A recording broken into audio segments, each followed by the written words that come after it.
E nessa aula de hoje, da disciplina de análise estatística com softwares, nós vamos tratar dos modelos de regressão linear simples, um tópico bastante importante, que é uma técnica que a gente usa para poder estabelecer relações entre variáveis, né, eh, no sentido de que, ao observar o comportamento de uma variável, a gente possa ter informação sobre o comportamento de outra variável.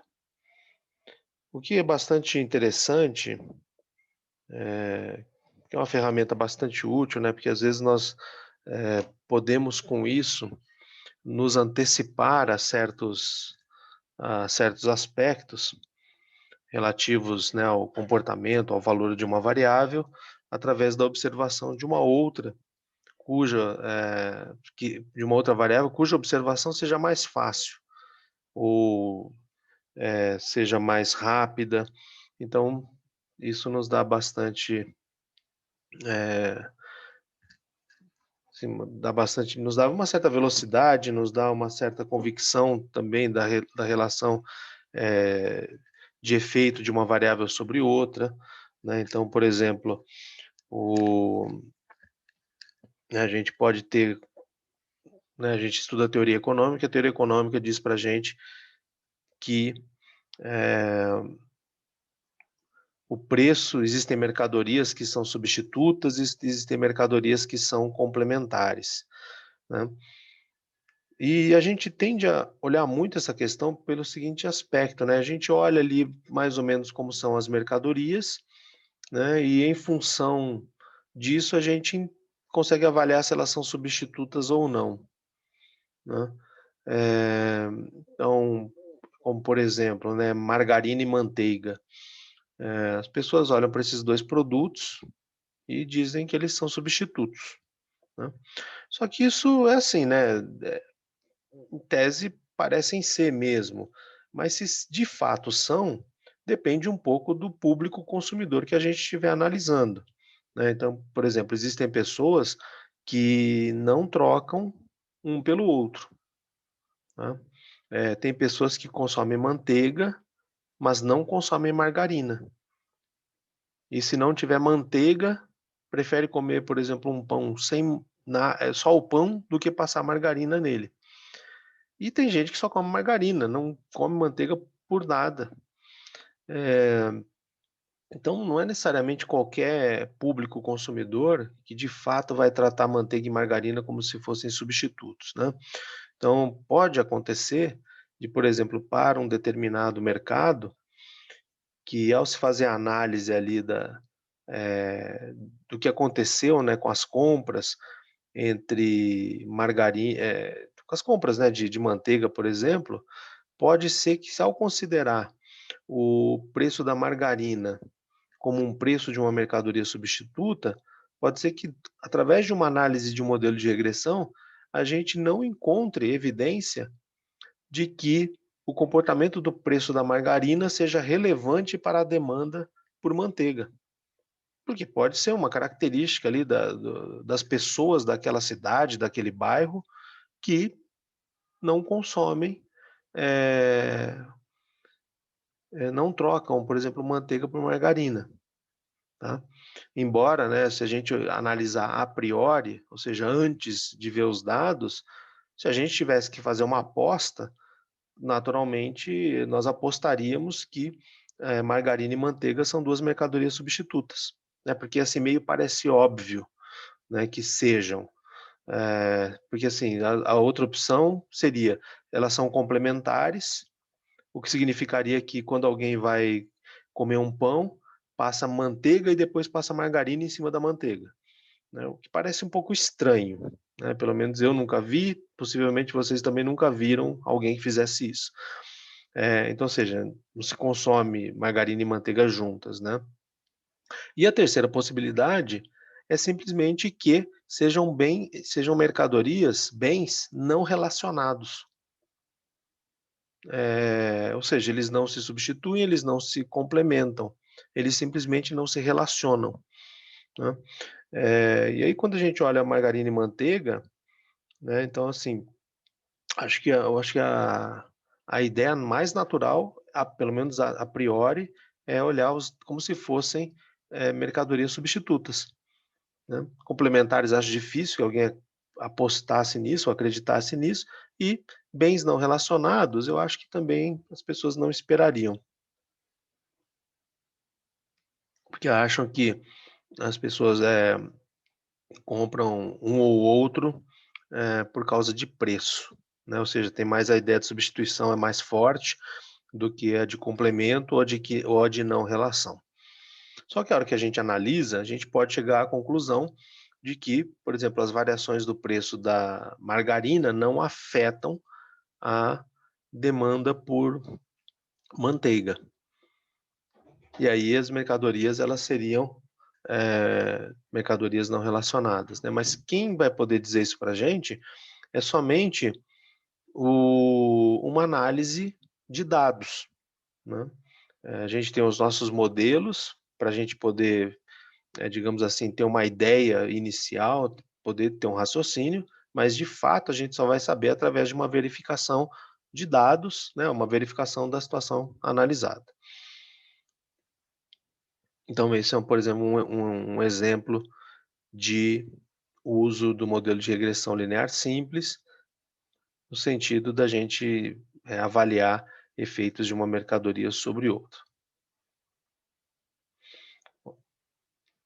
Quando a gente está buscando aplicar, né, o modelo de regressão linear simples, basicamente a gente está olhando o se as variáveis, elas apresentam correlação, né. Então, ou seja, correlação é um conceito que capta a variação conjunta entre variáveis, né. Então pode ser que uma variável, ao sofrer aumento, s isso seja acompanhado de aumentos também no valor de outra variável. E quando a primeira variável sofre uma redução de valor, isso é acompanhado também de uma redução de valor por uma outra variável, né. Como é o caso, por exemplo,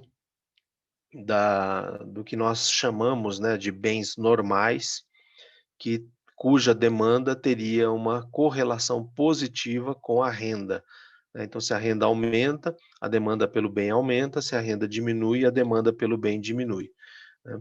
Então seria algo que teria uma correlação positiva, ou seja, quando uma variável aumenta, a outra também, quando uma variável diminui, a outra também, né. Que são casos representados, por exemplo, por esses gráficos aqui, né. Então nós temos todos eles correlação positiva, a diferença entre eles é a força dessa correlação, né. Quando nós temos ali um movimento muito claro de variação conjunta, né, ou seja, cada ponto desse representa um valor na variável x horizontal e um valor na variável y horizontal, ou seja, um par ordenado.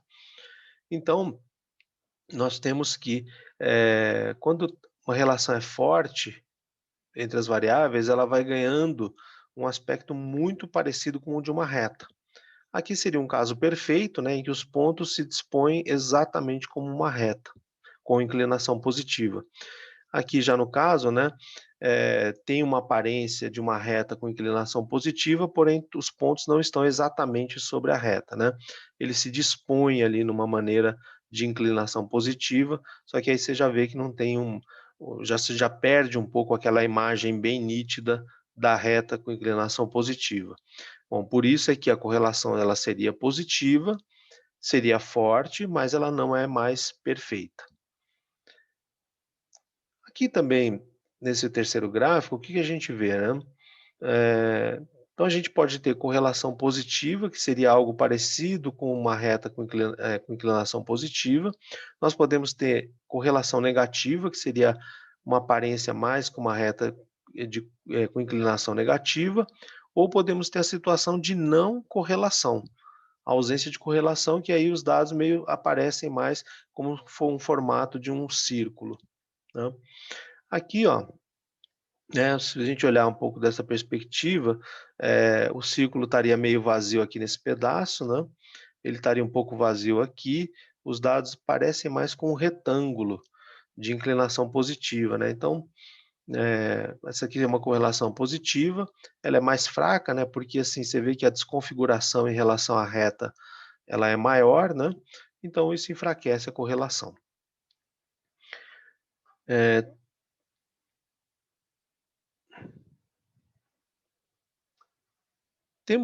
e aí com isso, a gente procura, né, relacionar as 2 variáveis através ali do modelo de regressão linear simples para medir uma correlação entre uma variável e outra, né. E há situações em que, dependendo, da não influência, né, de não haver efeito da variável de uma variável sobre a outra, que no caso y sobre a variável x, aí nós podemos dizer que é mais do que correlação, é causalidade, tá. Bom, então o modelo de regressão linear simples é um modelo que a gente, vai utilizar uma variável explicada, como por exemplo o salário, em função de uma variável explicativa, como por exemplo escolaridade, né. Então a gente quer saber de que maneira a escolaridade afeta o salário. Bom, será que afeta? A gente tem que lembrar que o salário, ele é uma recompensa ao resultado da execução de uma tarefa, então, portanto, tá ligado à geração de um resultado, e além disso, o que se espera é que quanto maior for o resultado, maior seja o salário. Então, o pagamento, ele está ligado à produtividade. A produtividade, ela vai decorrer da capacidade de execução ali das tarefas por parte das pessoas, que está muito ligado ao conhecimento que as pessoas têm. Então, nós podemos esperar que haja uma relação positiva entre escolaridade e salário, ou seja, pessoas mais escolarizadas vão ter salários mais elevados. E conforme eu aumente a minha escolarização, a minha capacitação, eu vou aumentar a minha produtividade, e aí eu vou aumentar a minha remuneração. E nesse tipo de modelo, a gente relaciona uma variável explicada a uma variável explicativa através de uma reta. Então, essa reta vai ter um coeficiente linear, beta zero, tá, que vai ser um parâmetro aqui do modelo, e tem um coeficiente angular beta 1, que também é um parâmetro do modelo, e que representa um papel muito importante, que é o de captar os efeitos das variações da variável explicativa sobre a variável explicada. Aqui no caso, seria o quê? Seria como que, ao completar mais um ano de estudo, isso altera o salário da pessoa. Bem, como nós sabemos que o comportamento de uma variável dificilmente vai ser explicado somente em função do comportamento de outra, ou seja, as variações do valor da variável explicada, decorrem de variações da variável do valor da variável explicativa, mas também de uma série de outras variáveis que não estão presentes no modelo. Então, para não ignorar esse fato, a gente inclui esse termo de erro aleatório, que representa o quê? A influência de todas as outras variáveis que afetam o valor da variável explicada, mas não são a variável explicativa x.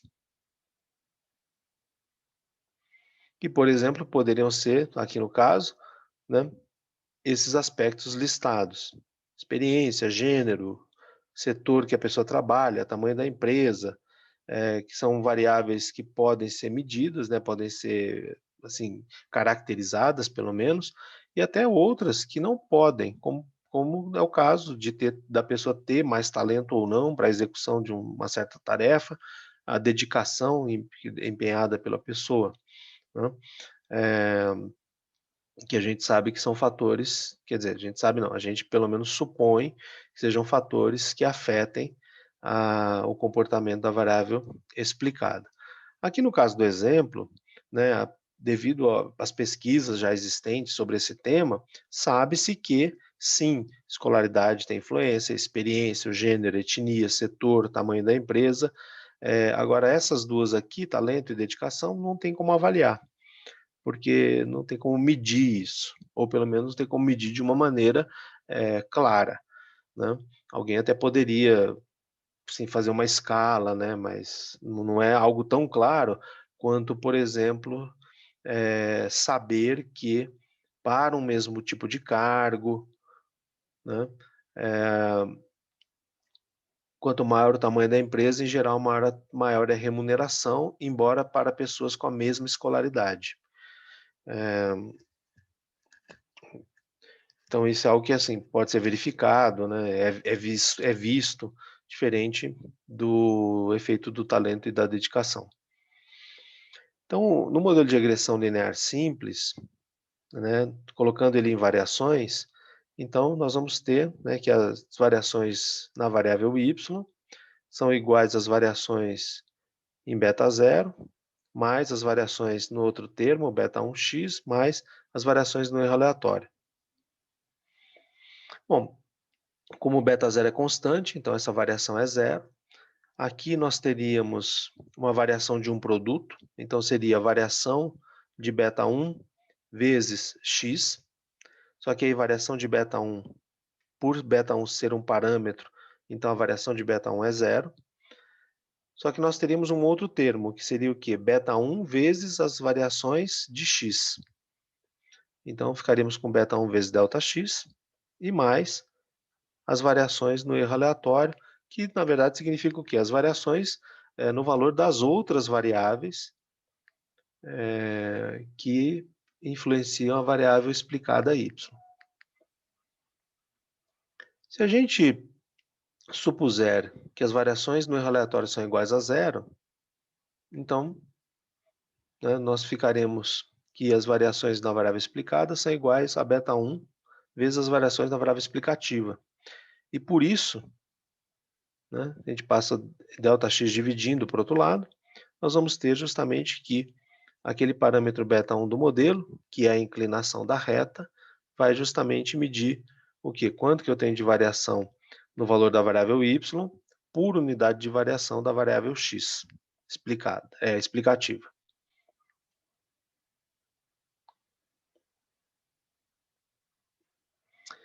Então, por exemplo, aqui no caso dessa base de dados, nós temos os salários de 200, acho que são 256 observações, né?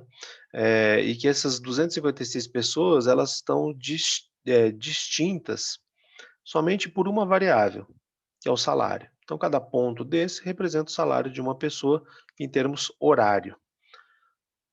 Então, nós temos ali uma pessoa que ganha quase pouco mais que zero, né? Um salário positivo bem pequeno, e temos várias pessoas que ganham ali mais, até que tem uma pessoa que ganha 25, isso aqui são dados de uma base americana, que ganha $25 por hora. Bom, mas aí a questão é, será que se eu souber, porque veja, aqui eu só sei o salário da pessoa, né? Não sei mais nada sobre cada uma delas. Aí a questão passa a ser a seguinte, olha, se eu souber qual é a escolaridade da pessoa, será que isso me ajuda a saber mais ou menos aonde estaria ou qual seria o valor do salário horário dessa pessoa? Porque se a gente simplesmente falasse, olha, é uma pessoa, a gente olharia para todos esses dados, eu acredito que a gente tenderia a palpitar aqui, ó, mais ou menos em 12,5. Né? Porque sabendo que o maior salário é 25, o menor é quase zero, a média estaria ali em 12,5, né? E a gente tem uma tendência de palpitar, né? Que é o que chamam de chutar, na média.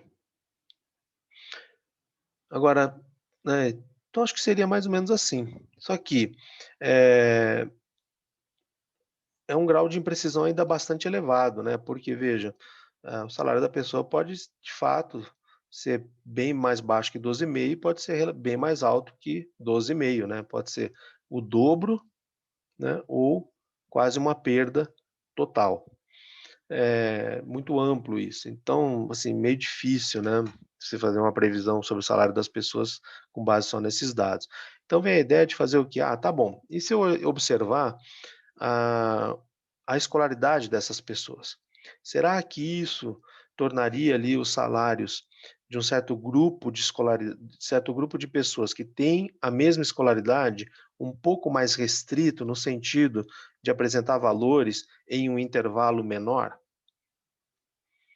Bom, então se a gente separar essas pessoas não só pelo salário delas, mas também pela escolaridade que elas têm, em anos de estudo completos, então a gente vai começar a ver algo assim, que são os mesmos dados, simplesmente todos eles agora estão decompostos em grupos, né, desses valores aqui no eixo X representam o quê? Quantos anos de estudo completo as pessoas têm, né?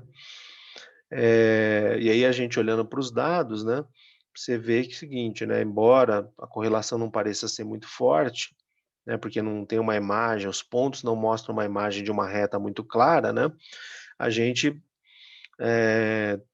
vê que se tivéssemos que traçar uma reta ali que passasse entre os pontos, é mais razoável que seja uma reta com inclinação positiva, né. Porque veja, uma reta com inclinação negativa, né, passaria certamente em toda essa parte aqui que está completamente vazia de dados e só depois passaria aqui, ó, onde, entre os dados, né? Então passaria pouco entre os dados. Uma reta horizontal, né, que passasse aqui, por exemplo, ela ficaria com muitos dados acima e poucos abaixo, né? E a ideia é que a gente passasse uma reta que tivesse, assim, dados acima e dados abaixo, mas não todos acima dela, todos abaixo dela, né, e algo mais ou menos, assim, desbalanceado. Então parece ser razoável, né, de acordo com essa amostra, que haja uma relação positiva entre as 2 variáveis. O Bom, mas aí a questão passa a ser, né, como estimar esses parâmetros beta zero e beta um do modelo para definir, né, a inclinação da reta e onde ela intercepta aqui o eixo da variável, explicada.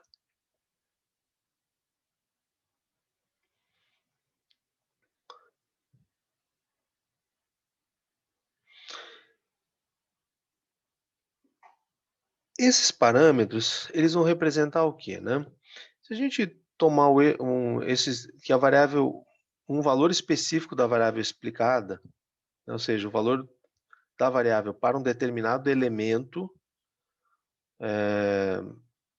ali da amostra, que tem um valor específico para a variável explicativa, né, então J é um índice que representa cada um desses anos de escolaridade, né, então J igual a 1, quer dizer, J igual a 0, quer dizer, pessoa que não completou nenhum ano, J igual a 1, pessoa que completou um ano, J igual a 2, pessoa que completou 2 anos de estudo, e assim sucessivamente.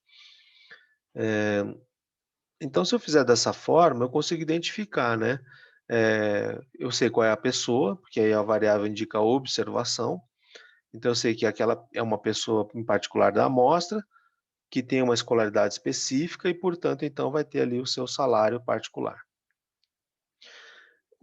Que é o salário que eu observo que a pessoa tem, né, então que é o que ela me fala quanto ganha. Só que o que eu quero saber é quanto que deveria ser o salário dela com base na escolaridade que ela tem, o valor da variável X que ela tem, né. Então, eu vou dizer o seguinte, olha, uma pessoa com uma certa escolaridade, ela ganha o salário médio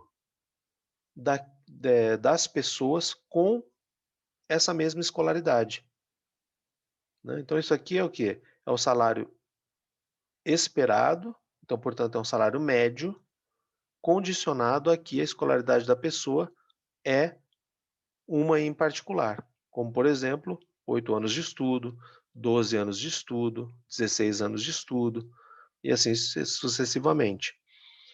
Então, ou seja, quanto que a pessoa ganha em função da escolaridade dela? Ela ganha o salário médio de todas as pessoas que têm a mesma escolaridade. Ah, mas eu vejo que tem pontos que não que seriam os pontos aqui que estão exatamente na reta, né, como esse aqui, esses e outros que estão na reta. Aí você vê que claramente que existem pontos que estão fora da reta. Mas por que que então essas pessoas ganham um salário que é diferente, podendo ser maior ou menor, do que o salário médio das pessoas com a mesma escolaridade dela?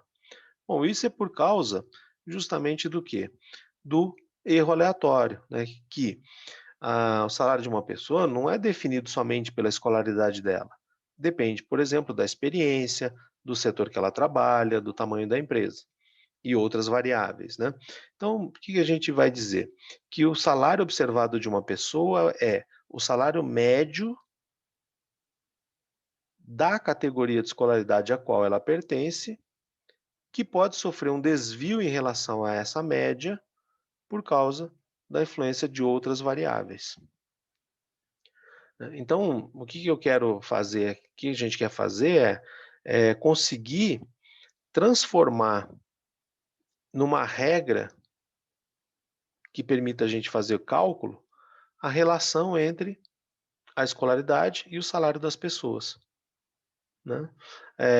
Por que eu digo uma relação que permita fazer uma regra que permita fazer conta? Ué, porque olha só, se beta zero tivesse um valor, por exemplo, fosse 2, beta um fosse meio e x fosse 4, então é assim, né? Eu tenho 2 mais meio vezes 4 mais 2, então com os outros 2 seria 4. Ou seja, uma pessoa com 2 anos de escolaridade, de acordo com essa regra, deveria ter um salário determinado somente pela escolaridade de 4 dólares por hora. Pronto, é isso. Então, quando a gente está estimando o modelo de regressão, é isso que a gente quer fazer. Só que, então, essa parte aqui do modelo, né, beta zero mais beta 1 vezes x, é o quê? Isso aqui é um componente esperado ou determinístico do modelo, né, para o qual vai ter uma regra conhecida, mais um efeito que não tem uma regra conhecida, seja, é um efeito aleatório. Só que o que acontece, né? Então, o objetivo ali de estimar o modelo de regressão é traçar aquela reta, que tem como coeficiente linear beta zero, coeficiente angular beta 1, que representa o quê? O salário esperado, ou o valor esperado da variável y, dado que a variável x tem um valor particular. Só que como isso vai ser feito através de dados amostrais, então em vez de usar uma função de regressão populacional, como essa aqui, a gente vai usar, quer dizer, que não vamos usar um modelo que tem exatamente os parâmetros populacionais, beta 0 e beta 1, a gente vai usar o quê? O modelo de regressão amostral, uma função de regressão amostral, que vai ter a variável explicada, depois uma estimativa do parâmetro beta 0, uma estimativa do parâmetro beta 1, a variável explicativa observada e como nessa parte aqui nós temos estimativas, então o erro ele não vai ser mais o erro aleatório, ele vai ser o quê? O resíduo, que é uma estimativa do erro aleatório, tá? Então, o valor observado ali de uma variável que está sendo analisada vai ser o quê? Vai ser um valor esperado para essa variável em função do valor da outra, que é a explicativa, e mais uma estimativa do erro, que é o resíduo. Então, o valor observado de uma variável explicada é o quê? É a soma entre um valor previsto para essa variável em função do valor de outra, mais um desvio em relação a essa previsão.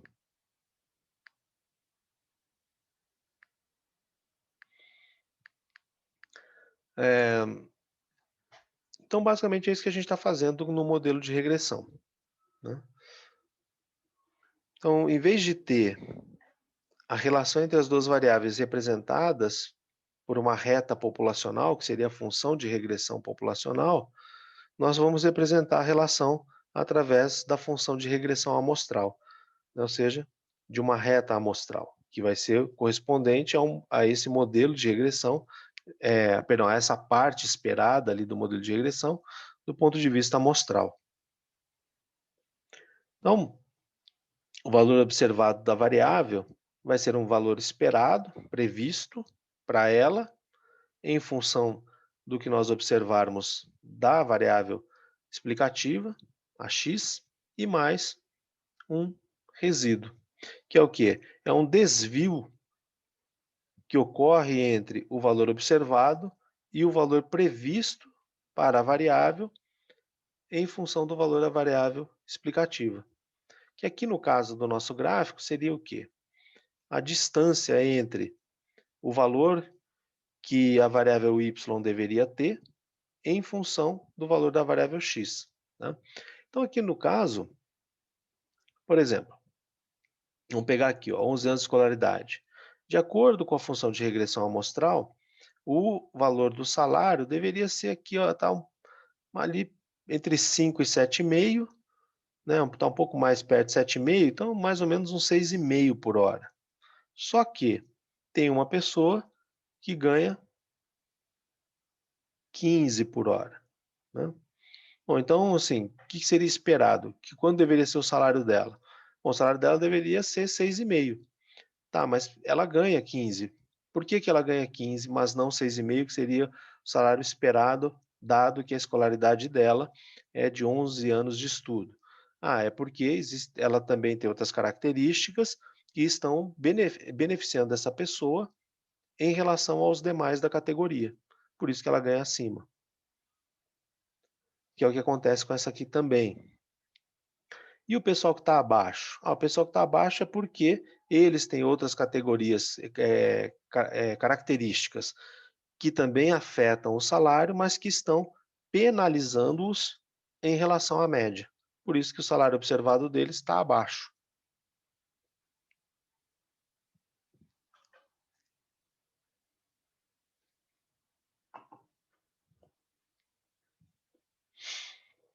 Bom, e quando a gente especifica modelos de regressão, a gente usa formas funcionais dependendo do que a gente quiser que aquele parâmetro beta1 capte, né?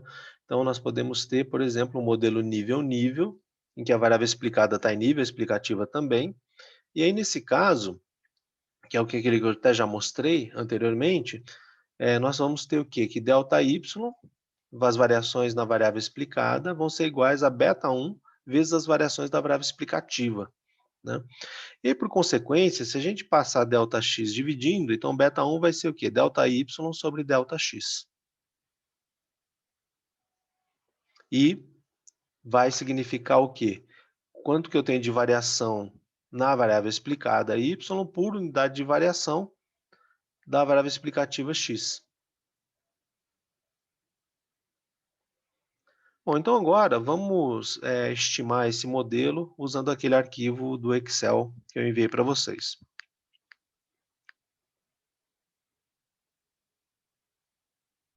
Bom, aqui nós temos o arquivo que eu disponibilizei para vocês. Ele está lá no... Consegui colocar ele no Moodle também. E aí nós temos aqui as variáveis. Vocês não, acho que não tem essa variável aqui porque ela é criada, vou até apagar então. Então nós temos aqui as variáveis, né? Que estão descritas aqui nessa outra aba. Tá? Então nós temos essa aqui que é o salary, é a remuneração anual dos CEOs. Aí depois a outra variável é a variação percentual. Quer dizer, primeiro é a remuneração anual dos CEOs no ano de 1990, depois é a variação percentual dessas remunerações de 89 para 90. A terceira são as vendas das empresas dirigidas por esses CEOs em milhões de dólares. Aí depois vem o ROI, que é uma medida de retorno sobre ações. Tem a variação percentual do ROI, de 88 a 90. Aí depois tem esse ROS, que é o retorno sobre seria esse aqui,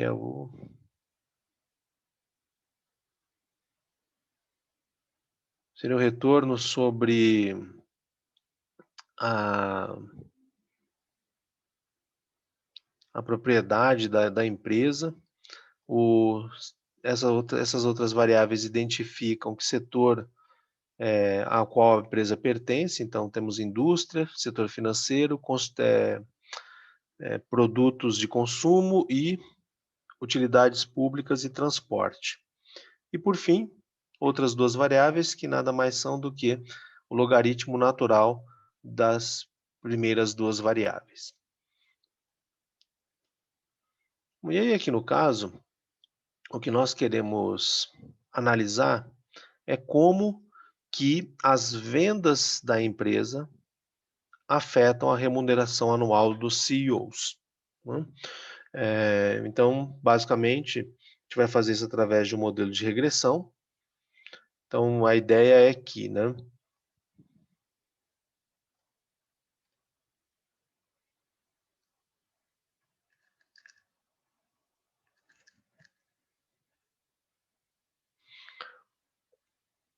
então a ideia é a seguinte: a gente vai olhar essa variável aqui, que é a variável explicada, como a remuneração anual dos CEOs, sendo influenciada pelas vendas que a empresa realiza, né? Então, como que é a ideia aqui? Então, a gente vai usar um modelo de regressão linear simples, entendendo o seguinte: olha, então o CEO, ele deve ter uma remuneração anual fixa e deve ganhar uma bonificação relativo às vendas realizadas pelas empresas, tá? Então, naturalmente, a gente espera que essa relação seja positiva, né? Então, se as empresas vendem mais, os CEOs ganham mais. Só que, claro que a regra não vai ser exatamente igual para todos, né? Depende do setor, podem existir outros fatores que influenciam a remuneração anual do CEO, que possa aumentar ou diminuir em relação à remuneração fixa, mais um comissionamento ali por causa das vendas. Então a gente admite isso e expressa aqui o erro aleatório.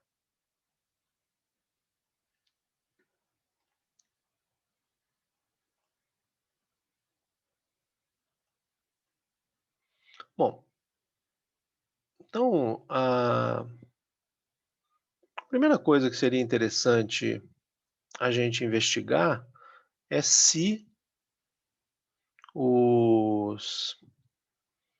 existe correlação entre as remunerações dos CEOs e as vendas.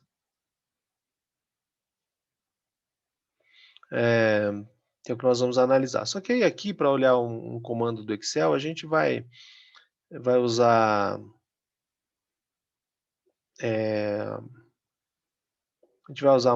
algumas outras variáveis só para ilustração, tá? Bom, então vou precisar ir aqui para essa aba de dados, que eu vou precisar desse comando aqui, que é o de análise de dados.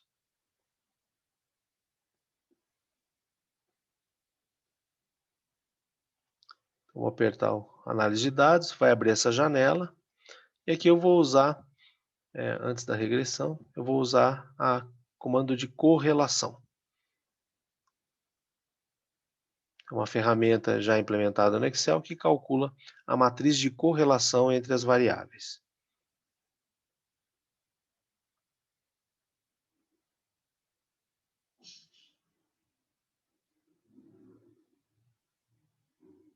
Aqui eu vou apertar OK, o Excel vai abrir essa janela e vai me perguntar: onde é que estão as variáveis que você quer que eu olhe para fazer a matriz de correlação?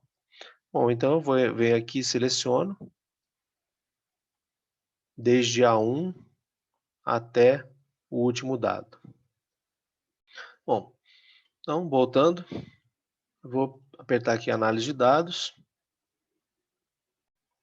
Então agora a gente vai estimar aqui o modelo de regressão linear simples, que vai ter como variável explicada a remuneração anual do CEO em função das vendas da empresa.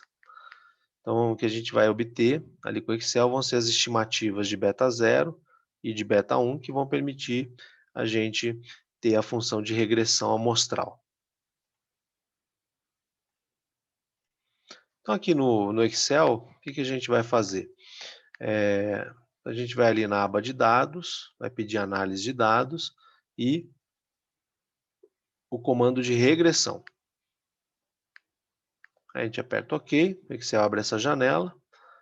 Vou selecionar minha variável explicada, que ela está aqui na primeira coluna, que é a remuneração anual.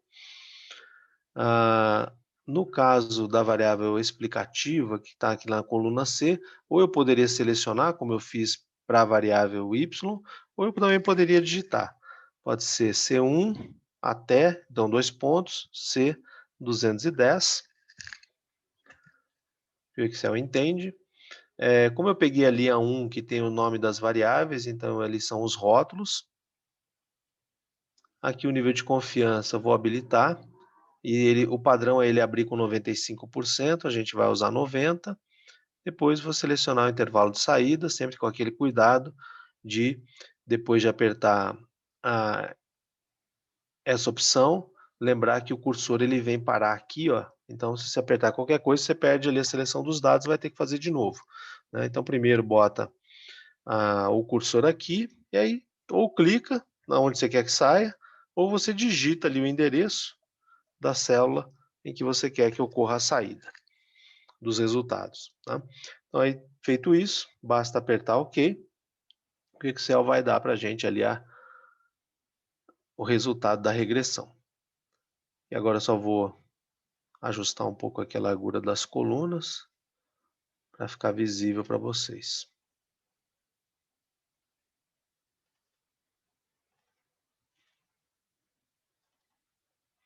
Bom, aqui,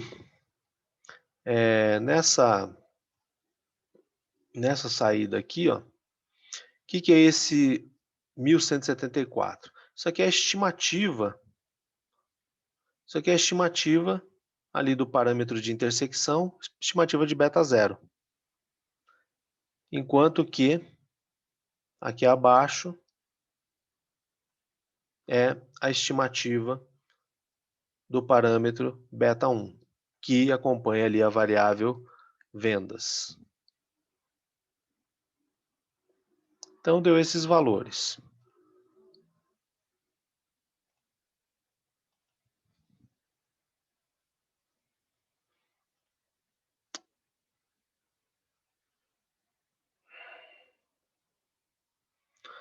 Então, como é que eu vou ver esses resultados, né?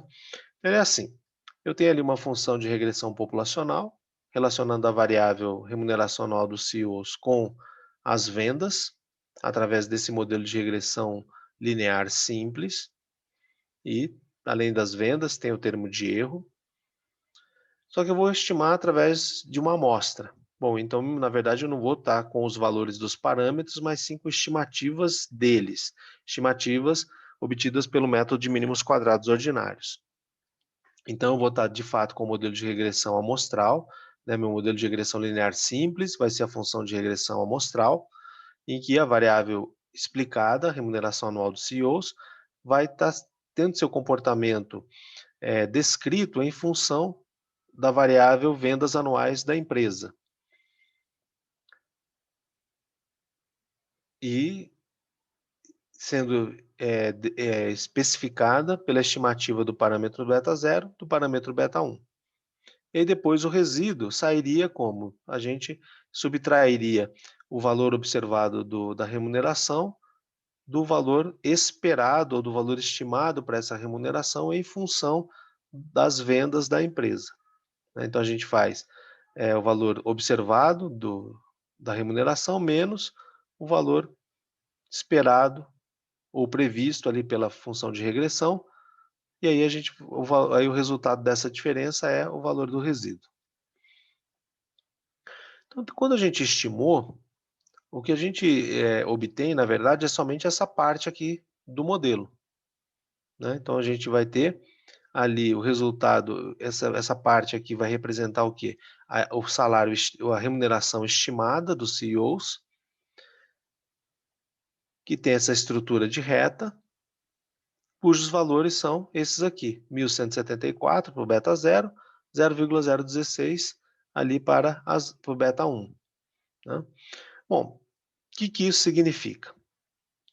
Isso significa que o beta 1, como ele representa delta Y, só que então delta remuneração anual do CEO, sobre delta X, que é a remuneração, o valor das vendas das empresas, então eu vou ter o quê?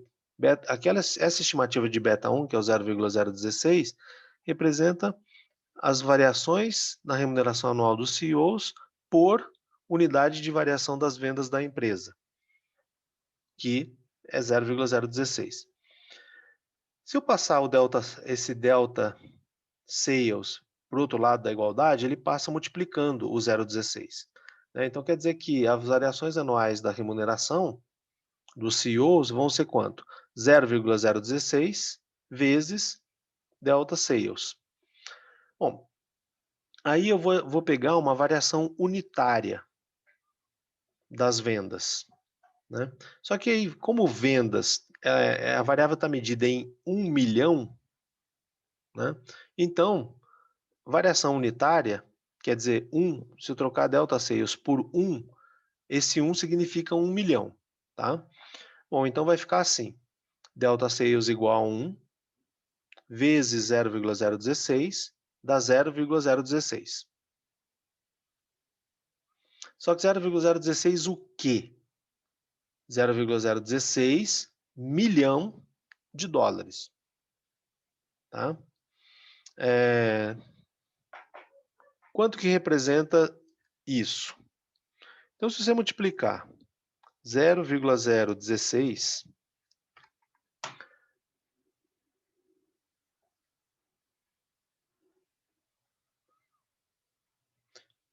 que aqui dá, eu tinha arredondado lá meio para 0,016, então vou fazer a conta assim. Então, o que isso significa? Então, se eu pegasse 0,016, multiplicar por 1 milhão, então eu tenho 1.000, 1 milhão. Se eu fizer essa conta, né, quanto que eu vou ter de resultado? Eu vou ter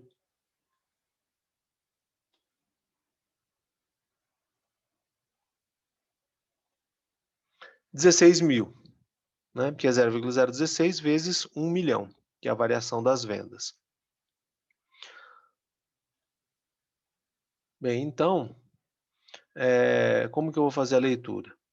Para cada variação unitária, para a variação de uma unidade de vendas, então para cada 1 milhão, perdão, antes disso, o 0,016 é positivo, né? Positivo significa que a relação entre as duas variáveis é positiva, né? A correlação entre as duas variáveis é positiva. Então, quando as vendas aumentarem, a remuneração anual do CEO também aumenta. Quando as vendas diminuírem, a remuneração anual dos CEOs diminui. Ou então a gente vai ler assim, para cada 1 milhão de dólares a mais de vendas, a remuneração do CEO aumenta, né? Porque são vendas a mais, correlação positiva, então ela também aumenta. Aumenta quanto? 16 mil dólares. Né? Ou poderia escrever 0,016 milhão de dólares. Seria a mesma coisa, só representado de uma outra forma. E aí, claro, como a relação é positiva, quer dizer também que para cada 1 milhão de dólares a menos de vendas, a remuneração do CEO agora diminui, que a relação é positiva. Então, as vendas caíram, a remuneração cai também. Diminui quanto? Na magnitude do beta 1, 16 mil dólares. Ou 0,016 milhão de dólares. Aí tem um outro resultado que aparece ali na saída de regressão, que é importante, que é esse aqui, ó. É o R quadrado. Né? O que é o R quadrado? Ele representa quanto que das variações das remunerações anuais dos CEOs são explicadas pelas variações anuais do valor de vendas das empresas. Ou seja, qual é a capacidade das variações das vendas explicarem as variações das remunerações dos CEOs. Né? A gente sempre vai pegar esse número aqui e vai ler ele em porcentagem, tá? Que ali a ideia é de uma porcentagem de uma parcela. Então, deu 0,01436, arredondando 1,44%. Tá?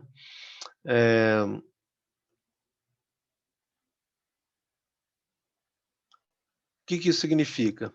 Que a variação das vendas explica 1,44% da variação das remunerações dos CEOs. Essa é a interpretação. Então, veja, a variação dos CEOs tem uma variação total, que seria 100%.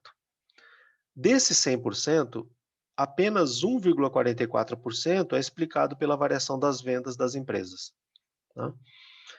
Então, existem ali cerca de 98% de variação das remunerações anuais do CEO que não são explicadas pelas variações das vendas. Tá? Então, tem uma capacidade explicativa baixa.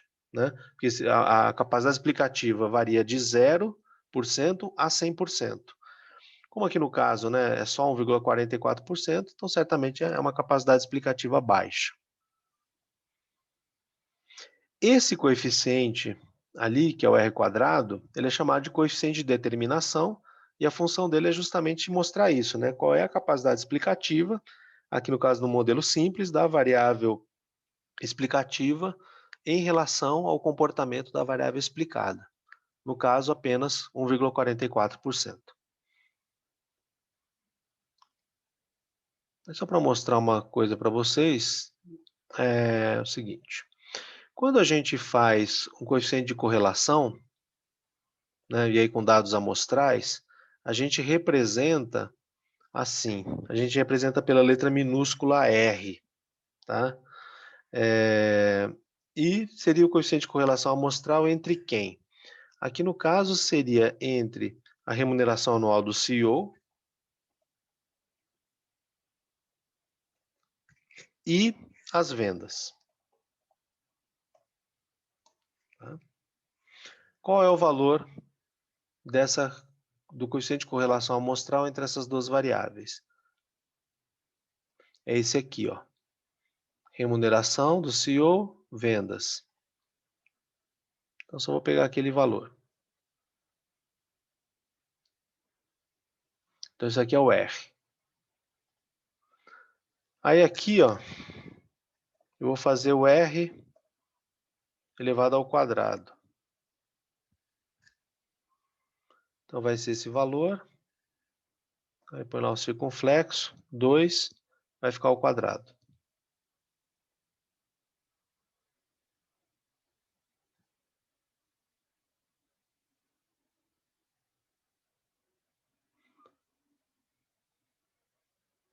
Repara entre esses dois valores aqui. Ó. E aí eu vou elevar esse aqui, vou colocar esse aqui em porcentagem.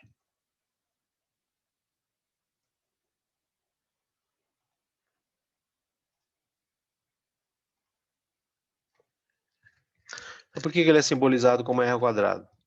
Porque, aqui no caso desse modelo, ele vai ser exatamente o quê? O quadrado do coeficiente de correlação amostral entre as duas variáveis.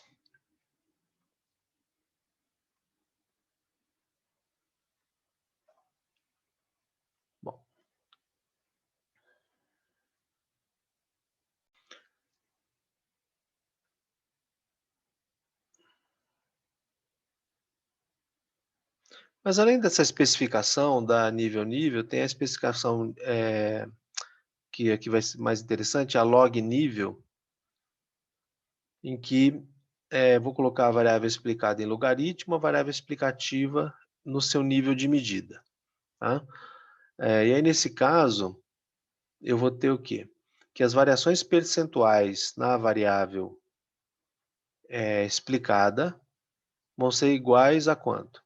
100 vezes o valor da estimativa ali do beta 1 vezes a variação unitária da variável explicativa. Ou seja, vai ser a variação percentual na variável explicada por unidade de variação da variável explicativa.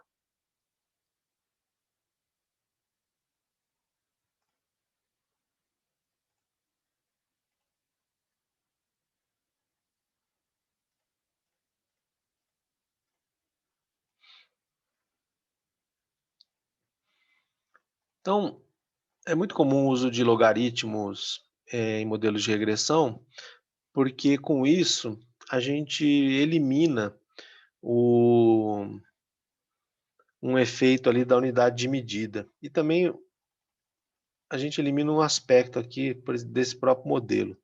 Né? Então aqui esse modelo está falando assim, olha,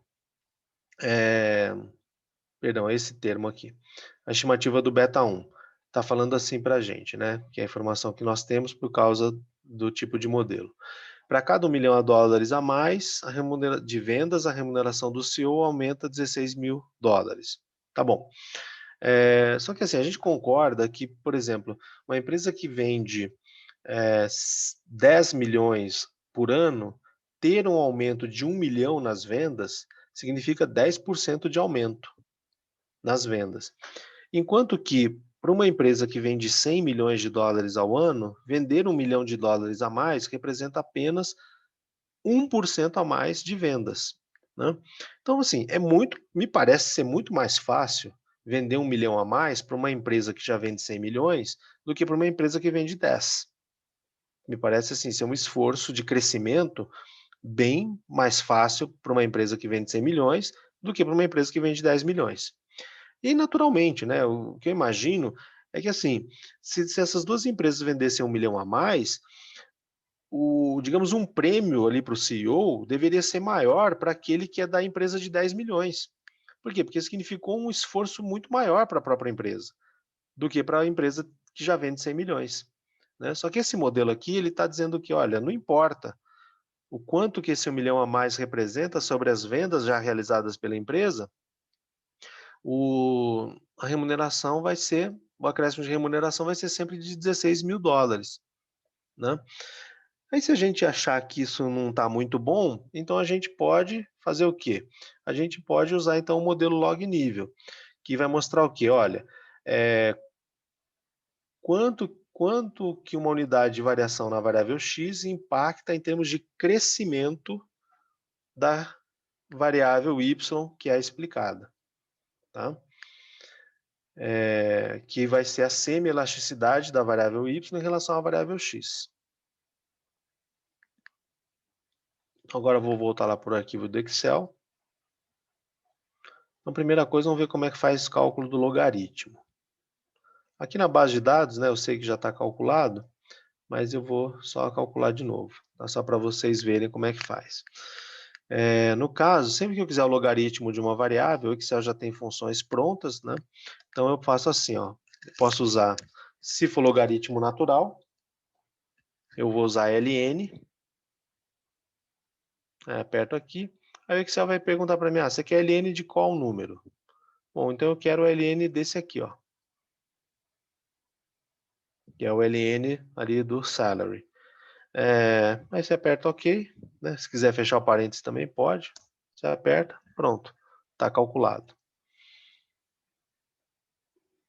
Aí depois, né, para o cálculo aqui das outras células, bastaria, né, usar a mesma fórmula, então ln, abre o parênteses, seleciona ali o número, fecha, aperta Enter, OK.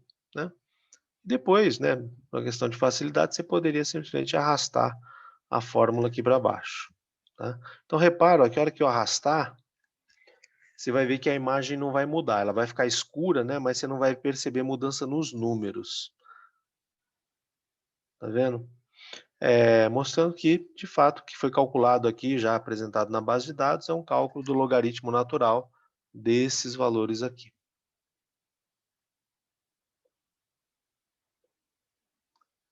Então, para calcular o ln, basta fazer ln e apresenta o número que você quer. Só vou retroceder, tá? Ok.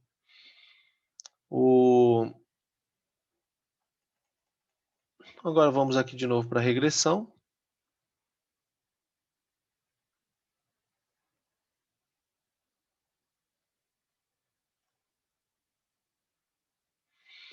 Então, eu vou de novo lá, pego dados, análise de dados,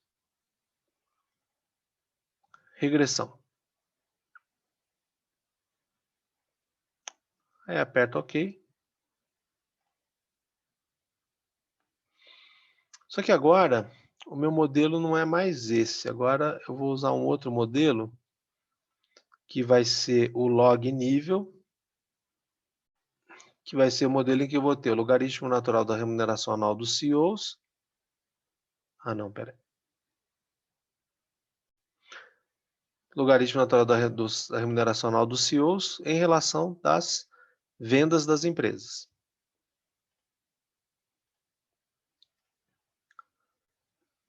Então, aqui no caso, a variável y, que é a variável explicada do modelo, ela não vai estar mais na coluna A. Ela vai estar aqui, ó, na coluna K.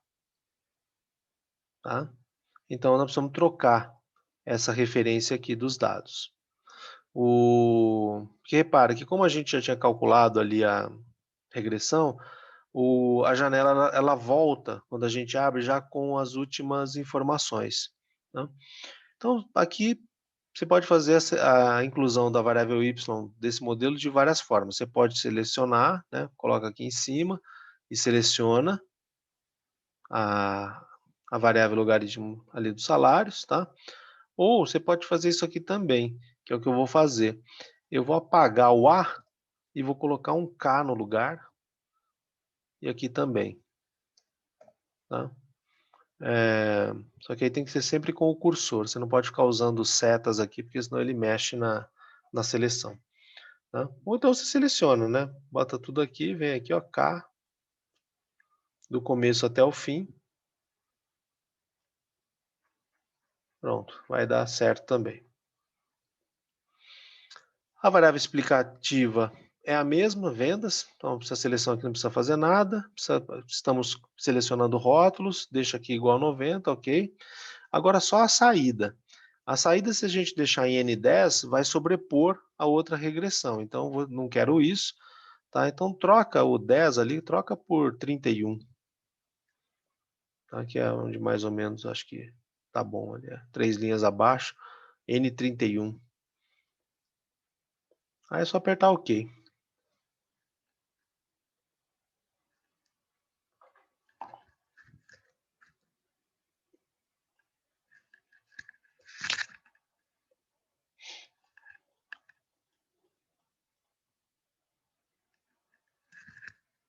Agora nós temos aqui uma outra saída de regressão. Né? De novo, coeficiente de determinação do modelo.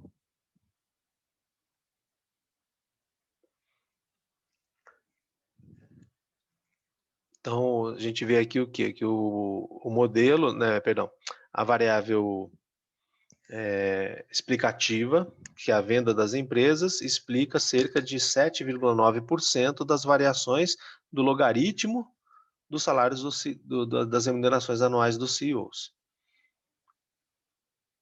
Aí, aqui nós temos, né, a estimativa de beta 0 e aqui a estimativa de beta 1.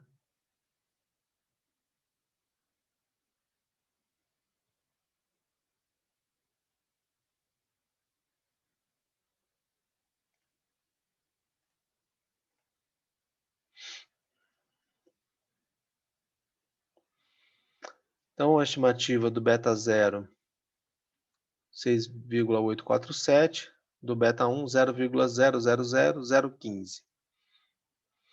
Agora o modelo é log nível, então quer dizer que meu beta 1, ele representa o quê? As variações no logaritmo natural ali das remunerações anuais dos CEOs sobre as variações das vendas das empresas, dirigidas por esses CEOs. Como a variação, né, tendo a variação com a mesma ideia de diferencial, como a variação do logaritmo é o quê? É a variação da variável dividido pela própria variável. Então, isso é o quê? A variação percentual, né, a taxa de crescimento.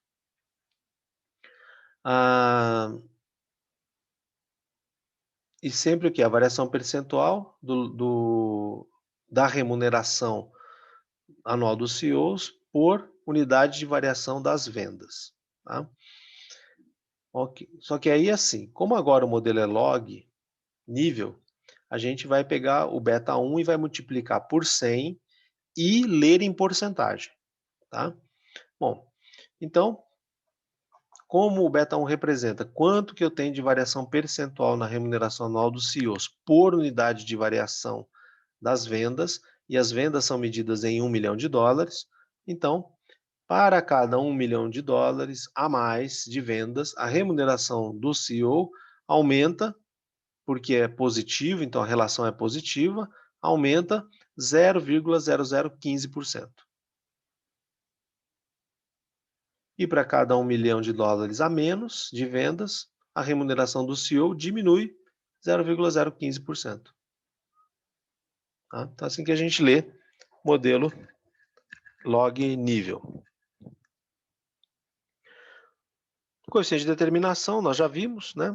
Então, com esse valor, ele está indicando ali que as variações das vendas explicam cerca de 7,91% das variações dos logaritmos dos salários dos CEOs, né?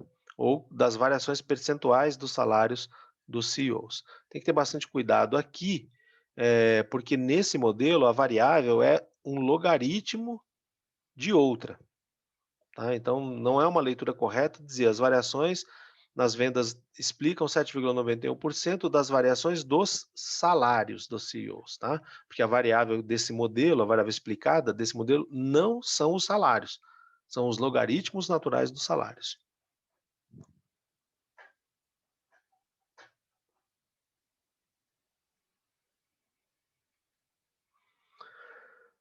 Bom, e aí isso já é um pouco mais interessante, né? Porque diz o seguinte, ó, que cada $1 milhão a mais de vendas, a remuneração dos CEOs cresce 0,015% em relação ao seu próprio valor, né?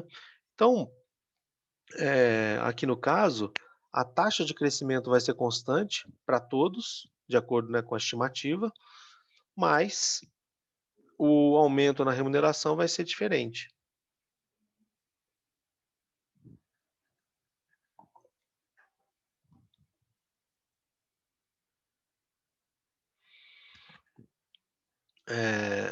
Ou então, com isso, aí nós temos uma ideia de uso aqui do logaritmo para ter uma outro tipo de estimativa. Tá? Mas existe um outro que é bastante interessante, que é o seguinte, e está ligado a esse resultado que é esse aqui. Ó. É que dependendo como as variáveis estiverem medidas, isso vai afetar o valor do beta 1. Né? Então, por exemplo, se as vendas estivessem medidas em $1.000 ou as remunerações estivessem em milhões, né? Então o beta 1 teria um outro valor. Tá? Então, se esses dados aqui, ó, das vendas, eles estão assim, ó, né? Ou seja, cada valor desse representa milhão, né? Então esse aqui, ó, é 27.595 milhões de dólares, né? Então, na verdade é o quê? Aí são 27 bilhões de dólares, né? Agora, se esses números, e o de baixo, 9 bilhões, né? Porque são 9.958 milhões de dólares. Então, esses números eles estão em milhões, mas, por exemplo, se eles estivessem ali, se eles estivessem em $1.000, então, ou seja, eles tivessem mais 3 zeros. Isso para todos os outros valores, né? Então, em vez de estar medida em milhões, estaria medida em $1.000. Então, o que que aconteceria? Se a gente estimasse o mesmo modelo que a gente acabou de estimar, o valor do beta 1, que antes era 0,000015, ele ganharia, ó, 3 zeros a mais. Por que que ele ganha 3 zeros a mais? Porque aqui, ó, os dados, eles ganharam 3 zeros a mais, tá? Então isso acaba afetando também ali a estimativa do beta 1. Só vou tirar os zeros, né? Isso aqui só for para mostrar como é que acontece.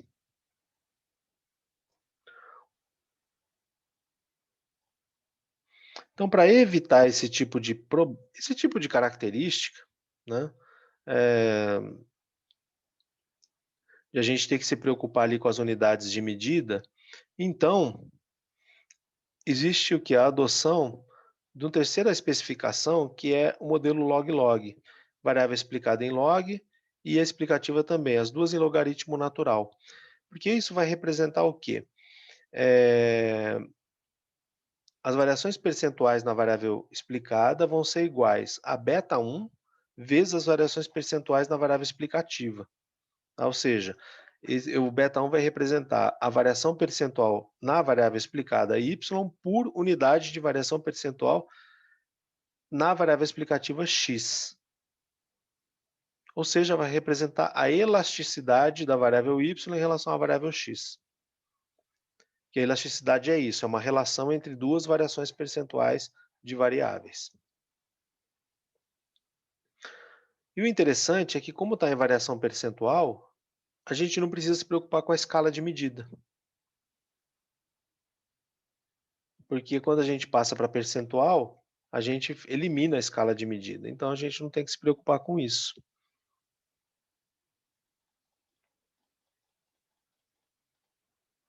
Bom, então aqui no caso, vamos estimar o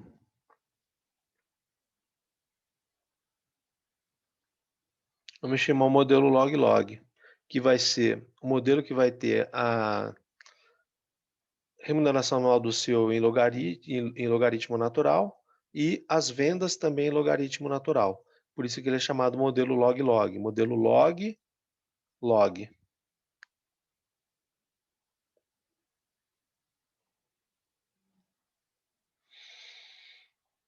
Então vamos voltar aqui para o nosso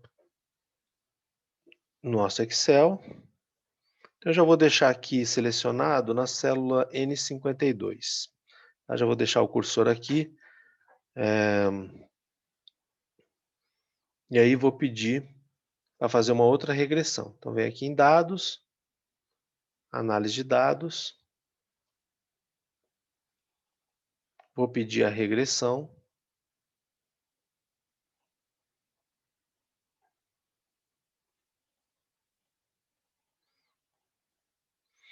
E aí, como eu falei para vocês, né, a janela de comando abre sempre com os últimos registros, né? Então, repara que a variável explicativa está aqui como logaritmo natural das remunerações anuais dos CEOs. A variável explicada continua sendo aqui, ela está nas vendas, em sales, só que eu vou trocar. Eu vou pegar aqui, ó, o logaritmo natural das vendas, que é o L sales, está na coluna L, tá? Então aqui, como eu falei, você pode selecionar e vir com o mouse, né? Selecionar tudo aqui fora, ou simplesmente você pode fazer assim, né? Coloca o cursor aqui na frente do C, apaga ele, coloca um L e depois apaga o outro, coloca L no lugar. Tá? Pode ser feito assim também. Então, L1 até L210. Ok, feito isso. Só muda aqui, né? acho que era N52. Isso. Aí troca aqui a saída de 31, coloca em 52, para não sobrepor a regressão que você já fez.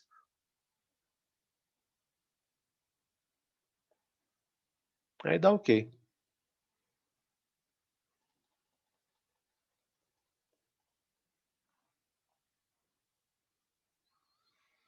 Os resultados saem aqui. Repara que agora ó, o coeficiente de determinação ele mudou, está um valor bem mais expressivo.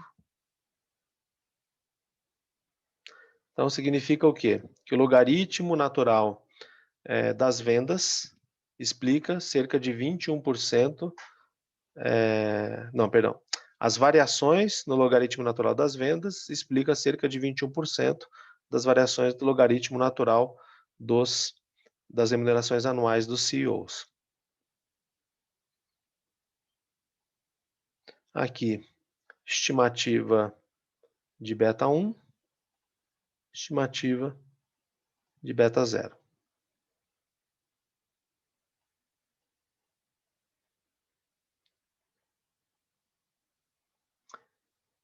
Bom, então como nós vamos ler esse resultado? 0,256.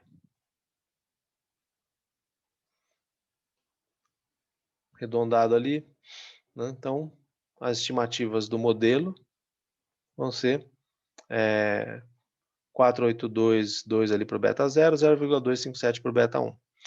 Beta 1 agora, ele representa o quê? Quanto que eu tenho de variação percentual na remuneração anual dos CEOs por unidade de variação percentual das vendas da empresa. O valor 0,257. Positivo, quer dizer, quando as vendas aumentam, a remuneração anual aumenta. Quando as vendas caem, a remuneração anual cai. Bom, então a leitura é assim: cada 1% a mais de vendas provoca aumento de, pega o valor e lê em porcentagem, 0,257% das remunerações dos CEOs, né, as remunerações anuais desses CEOs. Para cada 1% a menos de vendas, isso provoca uma redução de 0,257% das remunerações anuais dos CEOs. E o coeficiente de determinação, eu já fiz a leitura lá no Excel. Então, a vantagem aqui ó, é que a gente, como os dois são as duas variáveis vão acabar ficando com variações em porcentagem, a gente não precisa se preocupar com a unidade de medida dessas variáveis. Tá? Porque é porcentagem provocando porcentagem. Pronto. Algo relativamente mais simples. Com uma vantagem também aparente, né, de que o próprio valor já é a medida da elasticidade das remunerações anuais dos CEOs em relação às variações percentuais das vendas. Né? E aí aqui a gente, no caso, a gente vê o quê? Né? Que essa elasticidade é menor do que 1. Né? Tá ela é positiva, né? Mas ela é menor que 1. Bom, então sendo menor que 1, quer dizer o quê? Né? Estando entre 0 e 1, quer dizer que as variações percentuais nas remunerações anuais dos CEOs, elas ocorrem por causa de variações percentuais nas vendas, mas de uma maneira menos que proporcional. Né? Ou seja, quando eu tenho 1% de aumento de vendas, eu só vou ter 0,257% de aumento de remuneração do CEO. Então, as remunerações elas são inelásticas às vendas.